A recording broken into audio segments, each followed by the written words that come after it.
বাংলাদেশ জামাতে ইসলামী আসার পেছনে আপনার অনুপ্রেরণা কি? বা বাংলাদেশে তো অনেক দল আছে, এগুলো থাকতে আপনি এই সংগঠনে কেন এসেছেন? তো আপনাদের ব্যাপারে অনেক কিছু ইসলামিক দলও বলে থাকে জামাত ইসলামের আকিদাগত ঠিক নেই, এই কারণে আমরা জামাত ইসলামকে সমর্থন করি না। এই ব্যাপারে আপনি একটু যদি বিস্তারিত বলতেন। মানে শিবির থেকে অনেকগুলো বিবৃতি পেয়েছি যে শিবিরের সাথে জামাতের কোনো সম্পর্ক নেই। তা আপনি যে শিবির থেকে জামাত ইসলামী কিভাবে আসলেন? প্রিয় দর্শক শ্রোতা, আসসালামু আলাইকুম। পাবলিক নিউজের নিয়মিত আয়োজন আমার দেশ আমার ভাবনায় আপনাদেরকে জানাই স্বাগতম। আজকে আমরা মুখোমুখি হয়েছি বাংলাদেশ জামাত ইসলামী ঢাকা মহানগরী উত্তরের মজলিসের শুরা সদস্য এবং তুরাগ থানার আমির এবং ঢাকা সিটি কর্পোরেশন উত্তর 52 নম্বর ওয়ার্ড কাউন্সিলর পদপ্রার্থী জনাব আবু বকর সিদ্দিক সাহেবের। আমরা আজকে তার দেশ ভাবনা বিষয়ক কিছু কথা শুনবো। প্রথমে আমরা আজকে আমাদের সম্মানিত অতিথির মুখ থেকে তার পরিচয়টা জেনে নিব। ধন্যবাদ। আজকে এই প্রোগ্রামে আমাকে আমন্ত্রণ জানানোর জন্য আপনাকে আন্তরিক মোবারকবাদ জানাচ্ছি। প্রিয় দর্শক শ্রোতা, আসসালামু আলাইকুম ওয়া রাহমাতুল্লাহি ওয়া বারাকাতুহু। আমি আবু বকর সিদ্দিক, বাংলাদেশ জামাত ইসলামী তুরাগ থানার আমির এবং 52 নং ওয়ার্ডের কাউন্সিলর পদপ্রার্থী। ছাত্র জীবনে ইসলামী ছাত্র শিবিরের কেন্দ্রে দায়িত্ব পালন করেছি। এর পাশাপাশি বৃহত্তর উত্তরের ছাত্র শিবিরের বৃহত্তর উত্তরের সভাপতি ছিলাম, তুরাগ থানার সভাপতি ছিলাম। মহানগরী উত্তরে কাজ করে তারপরে কেন্দ্রে থেকেই মূলত বিদায় নিয়েছি। আলহামদুলিল্লাহ, দীর্ঘ পরিক্রমায় অনেকগুলা সমাজসেবামূলক কাজ করার সুযোগ হয়েছে। এটাই মূলত আমার সংক্ষিপ্ত পরিচয়। ধন্যবাদ। প্রথমেই জানতে চাইবো, বাংলাদেশ জামাতে ইসলামী আসার পেছনে আপনার অনুপ্রেরণা কি? বা বাংলাদেশে তো অনেক দল আছে, এগুলো থাকতে আপনি এই সংগঠনে কেন এসেছেন? ইসলামী ছাত্র শিবির দিয়ে আমার এই ইসলামী আন্দোলনের পদযাত্রা সেই ছোট্ট বয়সে 93-94 সনে ছোট মানুষ থাকতে ওই সময় ছাত্র শিবিরের দাওয়াত পাই এবং ক্রমান্বয়ে শিবিরের কর্মী হওয়া, সাথী হলাম, সদস্য, তারপর থানা, মহানগরী কেন্দ্রে দায়িত্ব পালন করার পরে আমি মূলত জামাত ইসলামীতে 2016 সালে আমি যোগদান করি।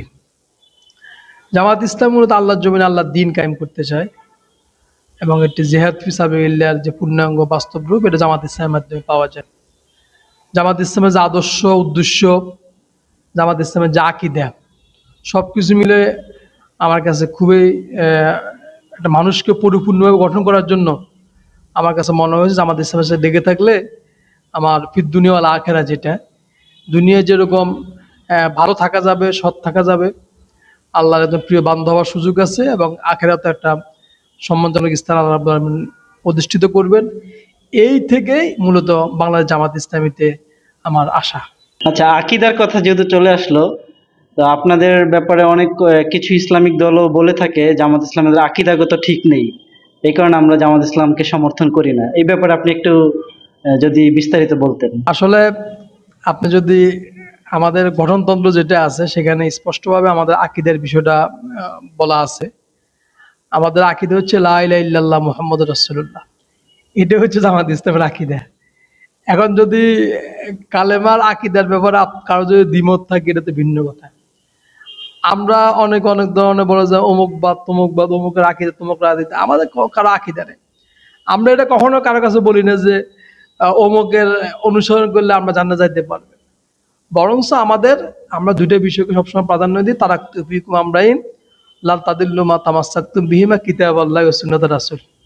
আল্লাহ এবং আল্লাহ রাসূলের সুন্নাহ, এই দ্বিতীয় হচ্ছে জামাত ইসলামের চলার পথের ভিত্তি।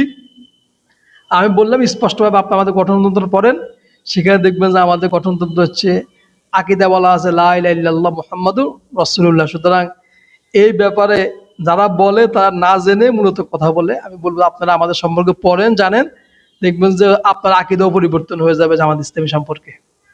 আচ্ছা, আর আরেকটা বিষয়, আপনি যেহেতু বললেন যে আপনি ছাত্র জীবনে শিবির করেছেন, শিবিরের কেন্দ্রীয় দায়িত্ব পালন করেছেন, তো আমরা মানে শিবির থেকে অনেকগুলো বিবৃতি পেয়েছি যে শিবিরের সাথে জামাতের কোনো সম্পর্ক নেই।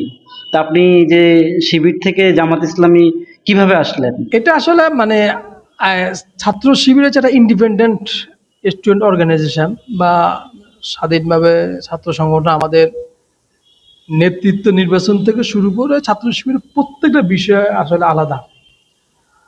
আমরা যখন ছাত্র শিবিরের সমর্থক কর্মী সদস্য বা কে শিবিরের থানা সভাপতি হবে, মহানগরী সভাপতি হবে, কেন্দ্রে দায়িত্ব পালন করবে, এটা সম্পূর্ণ ছাত্র শিবির তার এই বিষয়টাকে তারা ডিসাইড করেছে।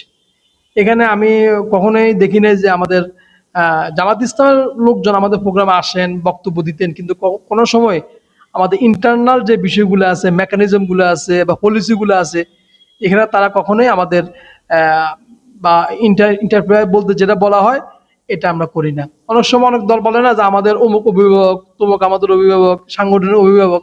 জামাত ইসলামের বা ছাত্র শিবির কখনোই বলে না যে জামাত ইসলাম হচ্ছে আমাদের মাদার অর্গানাইজেশন বা অমুক আমাদের সাংগঠনিক অভিভাবক। ছাত্র শিবির ইন্ডিপেন্ডেন্টলি চলে।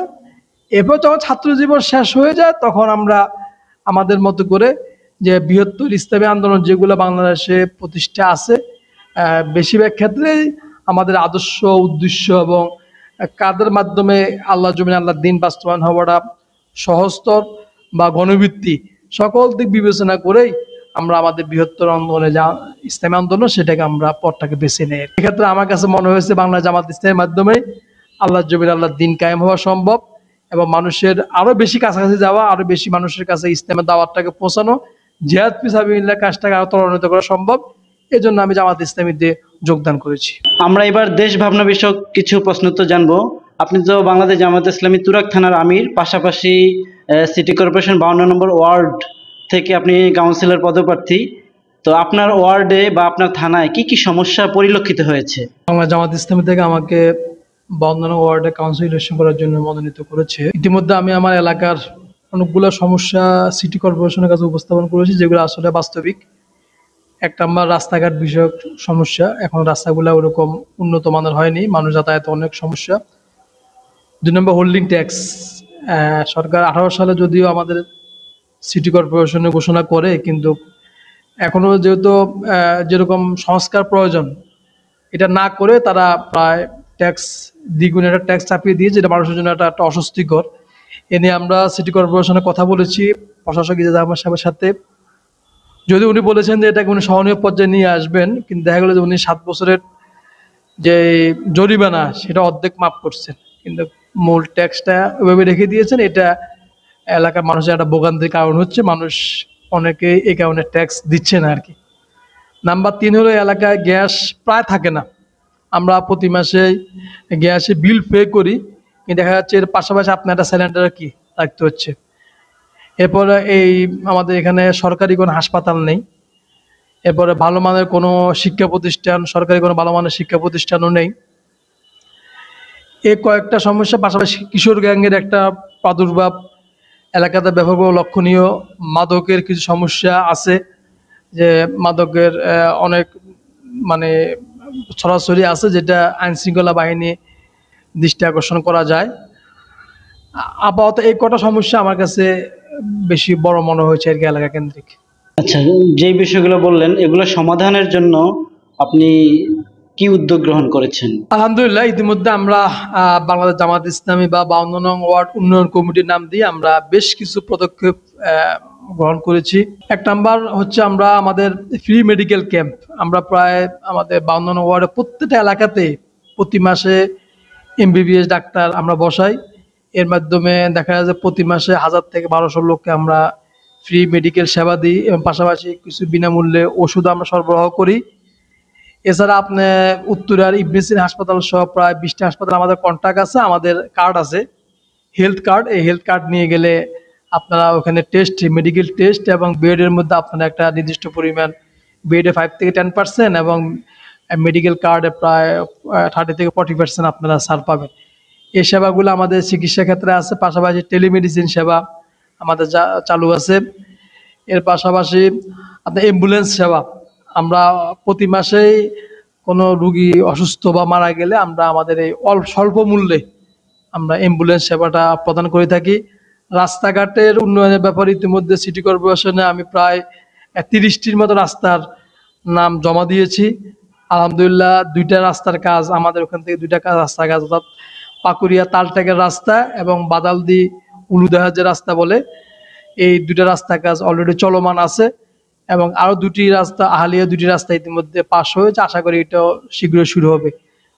তো আমরা চেষ্টা করছি যে যেন মানুষের দুর্ভোগগুলো যেন লাঘব করে আরও কীভাবে জনজীবনকে সহজ করা যায়। আমরা কবে জনপ্রতিনিধি হবে এটা মূল বিষয় না, যতটুকু আমাদের হাতে সুযোগ আছে, এখন যেহেতু নিরপেক্ষ সরকার, সিটি কর্পোরেশন থেকে কাজ আদায় করে নেওয়ার সুযোগ আছে, সেই প্রচেষ্টাটাই আমরা সর্বাত্মক চেষ্টা করছি। আচ্ছা, আপনি যেহেতু তরুণ, আপনি কিন্তু তরুণ প্রার্থী ধরা যায়, তো সেক্ষেত্রে তরুণদের নিয়ে কি উদ্যোগ গ্রহণ করবেন? বিশেষ করে মাদকাসক্ত হয়ে পড়ছে তরুণরা, কিশোর গ্যাংও তৈরি করছে, তো সেক্ষেত্রে এদেরকে এটা থেকে ফিরিয়ে আনার জন্য তরুণদের নিয়ে আপনার কি পরিকল্পনা? ধন্যবাদ। আসলে আপনারা ঢাকা বিশ্ববিদ্যালয় এবং জাহাঙ্গীরনগর বিশ্ববিদ্যালয় ছাত্র শিবিরের ভূমিধস বিজয় আপনারা দেখেছেন, এবং যারা এই বিজয়ের সহায়তা অগ্রগণ্য ভূমিকা পালন করছে বেশিরভাগ তরুণ যুবক। এই তরুণদের নিয়ে আমাদের যে ভাবনা, এক নম্বর হচ্ছে আমাদের উত্তরে 7 নম্বর সেক্টরে একটা টেকনিক্যাল ইনস্টিটিউট আছে, যেখানে প্রায় 14টি বিষয় আমরা প্রশিক্ষণ দিয়ে থাকি। ড্রাইভিং, কম্পিউটার, ল্যাঙ্গুয়েজ, প্লাম্বিং, তারপরে স্যানিটারি সহকারে আপনার প্রায় 14টা বিষয়ের আমরা প্রশিক্ষণ দিই। তো সেখানে আমরা অল্প টাকায় এই প্রশিক্ষণগুলো দেওয়ার ব্যবস্থা হয়। আমি আমাদের তরুণদেরকে বলবো যে তোমরা বাসায় বসে না থেকে এই ট্রেনিংগুলো নিলে এগুলো কিন্তু আয়ের জন্য একটা বড় সোর্স হতে পারে। উত্তরার মতো এলাকায় আপনি এমন কোনো বাসা বাড়িতে যেখানে আপনার এসির প্রয়োজন নাই, এসি, ফ্রিজ বা তার টেকনিক্যাল কাজ জানা থাকলে, ইলেকট্রনিক কাজ জানা থাকলে আপনি যে কোনো কিছু করতে পারবেন। এটা আমরা তরুণদের জন্য করেছি। আপনি এখানে আইএলস এর ব্যবস্থা আছে আমাদের এই 7 নম্বর টেকনিক, এখানে আপনি আইএলস করে বিদেশে উচ্চশিক্ষার তারপরে যেতে পারেন। আমরা প্রতি পাড়ায় পাড়ায় এলাকা এলাকায় কোরআন শিক্ষার ব্যবস্থা করেছি। আমার তরুণরা যদি কোরআন শিখে তাহলে কোরআন শিক্ষার মাধ্যমে তারা মাদকাসক্তি থেকে দূরে থাকতে পারবে। আমরা কয়েকদিন আগে ফুটবল টুর্নামেন্ট আয়োজন করেছি, পাশাপাশি আমাদের তুরাগে সানরাইজ স্পুনিক ক্লাব নামে আমাদের একটা ক্লাবও আছে। চাচ্ছি যে বাচ্চাদেরকে খেলাধুলার মাধ্যমে ব্যস্ত রেখে এই মাদকাসক্তি থেকে দূরে থাকা যায়, ইপিজিং থেকে বা এই যে কিশোরগঞ্জ থেকে দূরে থাকা যায়। এই প্রচেষ্টাগুলো আমাদের সবসময় চলমান রয়েছে আর কি। সর্বশেষ আপনার কাছে জানতে চাইবো, আপনি যদি দেশের আইন প্রণেতা হওয়ার সুযোগ হয় কোনোদিন, তখন আপনি বাংলাদেশের কোন আইনটি প্রণয়ন করবেন? আমি নিজে একজন আইনের ছাত্র, আর আপনার আইন প্রণেতা বলতে ল মেকার বা সংসদের বিষয়ে ইঙ্গিত করেছেন। আসলে একটা দেশের তো সবচেয়ে বড় সমস্যা হচ্ছে বেকারত্ব সমস্যাটা। আপনার মানুষ যখন বেকার থাকে তখন তার তখন কাজ থাকে না, তখন এসে বিভিন্ন অসামাজিক কার্যকলাপে লিপ্ত হয়। আমার একটা টার্গেট হচ্ছে যে আমাদের শিক্ষা ব্যবস্থাটা ঢেলে সাজানো, কারিগরি শিক্ষা ব্যবস্থার মাধ্যমে আমাদের শিক্ষার্থীদেরকে যে কোনো একটা বিষয়ে প্রশিক্ষণ দাঁড় করিয়ে সমাজে যে বেকারত্বটা আছে এই বেকারত্বটা দূর করা আমার একটা বড় স্বপ্ন এবং চ্যালেঞ্জ, এবং সেই লক্ষ্য নিয়ে আমি কাজ করে যাচ্ছি। যদি আল্লাহ রাব্বুল আলামিন বৃহত্তর আরও কাজ করার সুযোগ দেয়, এই বিষয়টাকে আমরা গুরুত্ব দিব। এবং এখনও যখন যে কেউ যদি চাকরির বিষয় প্রয়োজন হয়, আমি চেষ্টা করি আমাদের যে পরিচিত অঙ্গনগুলোতে আছে সেগুলোতে এমপ্লয়মেন্ট বা একটা জবের ব্যবস্থা করে দেওয়ার জন্য। ভবিষ্যতে সুযোগ পেলে এটাকে আরো বেশি গতিটাকে ত্বরান্বিত করবে ইনশাআল্লাহ। অসংখ্য ধন্যবাদ, আপনি আপনার মূল্যবান সময় ব্যয় করে আমাদের স্টুডিওতে এসেছেন। আপনি আমাদের পাবলিক নিউজ দর্শকের জন্য শুভেচ্ছা জানাবেন কিনা? ধন্যবাদ। পাবলিক নিউজের সম্পাদক জিয়াউর রহমান, তাকে ধন্যবাদ আমাকে আমন্ত্রিত করে আজকে এখানে নিয়ে এসে সম্মানিত করার জন্য। আমি বলবো যে পাবলিক নিউজ মানে যে পাবলিকের নিউজ, এটা জনগণের মতামতটা পাবলিক নিউজ প্রকাশ করে। আপনারা বেশি বেশি করে পাবলিক নিউজ দেখবেন। পাবলিক নিউজের খবর সংবাদগুলো আপনাদের ফেসবুকে, ইউটিউবে আপনারা শেয়ার করবেন।